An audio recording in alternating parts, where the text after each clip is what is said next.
नमस्कार। मौर्य युग में आपका स्वागत है। एक ऐसा युग जिसने भारतीय इतिहास को हमेशा के लिए बदल दिया। भारतीय इतिहास में महान उथल-पुथल और बदलाव का समय, यह वह समय था जब भारत ने अपनी पहचान को नए सिरे से परिभाषित किया।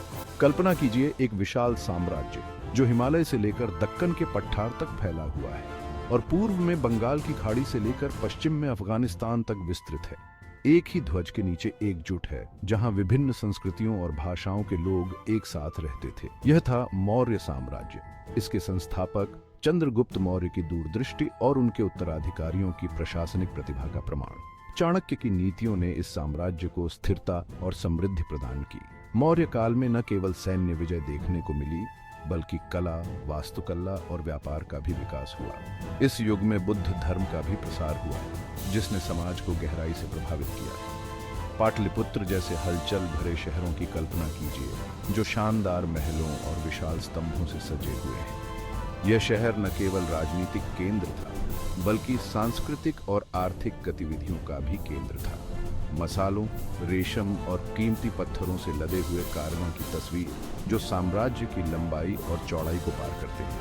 इन व्यापार मार्गों ने न केवल धन, बल्कि विचारों और संस्कृतियों का भी आदान प्रदान किया। यह वह समय था जब भारत का आर्थिक और सांस्कृतिक प्रभाव अपनी सीमाओं से बहुत दूर तक फैला हुआ था, जिसने इतिहास के पाठ्यक्रम पर एक अमिट छाप छोड़ी। मौर्य साम्राज्य की विरासत आज भी हमारे समाज में जीवित है। आइए मेरे साथ अमिताभ बच्चन के साथ समय में वापस जाकर मौर्य साम्राज्य के रहस्यों को उजागर करते हैं। इस यात्रा में हम उन कहानियों और घटनाओं को जानेंगे जिन्होंने इस महान साम्राज्य को आकार दिया। हमारी कहानी चंद्रगुप्त मौर्य से शुरू होती है, जो भारतीय इतिहास के सबसे महान शासकों में से एक थे, जो विनम्र मूल के एक युवक थे जिनका प्रारंभिक जीवन संघर्षों और चुनौतियों से भरा हुआ था। लेकिन अपनी दृढ़ता और साहस के बल पर उन्होंने भारतीय इतिहास के सबसे महान साम्राज्यों में से एक की स्थापना की। अनिश्चित परिस्थितियों में जन्मे चंद्रगुप्त का प्रारंभिक जीवन किंवदंतियों में डूबा हुआ है। कुछ कहते हैं कि वह एक साधारण परिवार में पैदा हुए थे, जबकि अन्य वृत्तांतों में उन्हें एक शाही परिवार के सदस्य के रूप में चित्रित किया गया है, जो अपने प्रारंभिक वर्षों में ही अपने परिवार से बिछड़ गए थे। कुछ कहानियों में उन्हें मोर पालने वाले एक जनजाति द्वारा पाले गए अनाथ के रूप में वर्णित किया गया है, जो उनकी विनम्र शुरुआत को दर्शाता है। हम जो जानते हैं वह यह है कि चंद्रगुप्त में महत्वाकांक्षा, साहस और राजनीतिक कौशल का असाधारण संयोजन था। उन्होंने अपने जीवन में कई बाधाओं को पार किया और अपने सपनों को साकार किया। अपने चतुर सलाहकार चाणक्य, जो एक प्रसिद्ध विद्वान और रणनीतिकार थे, के मार्गदर्शन में चंद्रगुप्त ने अलोकप्रिय नंद वंश को उखाड़ फेंकने के लिए एक साहसी अभियान शुरू किया। चाणक्य ने चंद्रगुप्त की क्षमता को पहचाना और उनमें उस नेता को देखा जो भारत के खंडित राज्यों को एक कर सकता था। चाणक्य के मार्गदर्शन में चंद्रगुप्त ने नंद वंश के खिलाफ एक संगठित और रणनीतिक अभियान चलाया, जो उस समय के सबसे शक्तिशाली वंशों में से एक था। चाणक्य ने चंद्रगुप्त की क्षमता को पहचाना और उनमें उस नेता को देखा जो भारत के खंडित राज्यों को एक कर सकता था। उन्होंने चंद्रगुप्त को न केवल सैन्य रणनीति में प्रशिक्षित किया, बल्कि उन्हें राजनीति और शासन के गुर भी सिखाए। साथ में उन्होंने एक सेना खड़ी की और नंदों की ताकत को चुनौती दी, जो उस समय के सबसे शक्तिशाली और अलोकप्रिय वंशों में से एक था। अंततः विजयी हुए और 321 ईसा पूर्व में मौर्य साम्राज्य की स्थापना की। यह साम्राज्य भारतीय इतिहास में एक महत्वपूर्ण मोड़ साबित हुआ, जिसने आने वाले कई वर्षों तक भारतीय उपमहाद्वीप पर अपनी छाप छोड़ी। चंद्रगुप्त मौर्य के नेतृत्व में मौर्य साम्राज्य ने तेजी से विस्तार के दौर की शुरुआत की। चंद्रगुप्त ने खुद को एक शानदार सैन्य रणनीतिकार साबित किया, जिससे उनकी सेनाओं ने एक के बाद एक जीत हासिल की। वो एक अच्छी तरह से प्रशिक्षित और अच्छी तरह से सुसज्जित सेना के महत्व को समझते थे और उन्होंने इसके विकास में बहुत निवेश किया। उनकी सेनाओं में एक दुर्जय हाथी दल शामिल था, जो युद्ध में अत्यधिक प्रभावी साबित हुआ, जिससे उनके दुश्मनों के दिलों में दहशत फैल गई। चंद्रगुप्त की सबसे महत्वपूर्ण जीत सिकंदर महान की सेना के एक सेनापति दुर्जय सेल्यूकस प्रथम निकेटर के खिलाफ मिली। दोनों सेनाएं एक भयंकर युद्ध में भिड़ गईं, जिसके परिणाम स्वरूप चंद्रगुप्त की निर्णायक जीत हुई।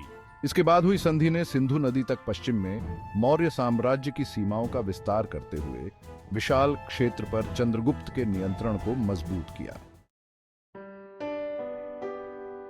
चंद्रगुप्त मौर्य के पोते अशोक 268 ईसा पूर्व में सिंहासन पर चढ़े।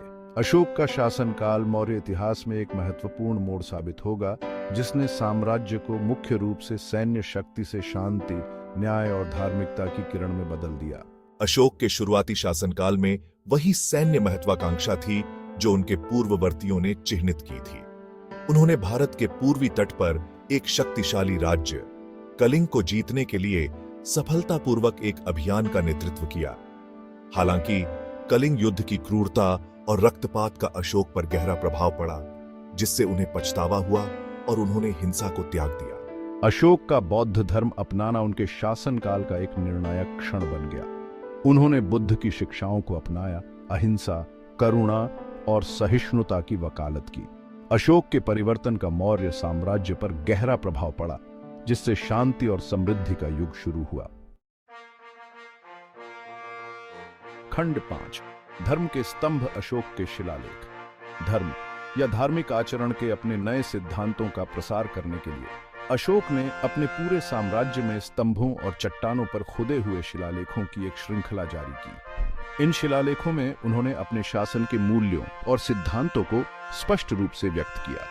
अशोक स्तंभ के रूप में जाने वाले ये स्तंभ आज भी उनके शासनकाल और शांति और न्याय के प्रति उनकी प्रतिबद्धता के स्थायी प्रतीक हैं। ये स्तंभ न केवल उनके शासन की महानता को दर्शाते हैं, बल्कि उनके द्वारा स्थापित नैतिक और सामाजिक मानकों को भी उजागर करते हैं।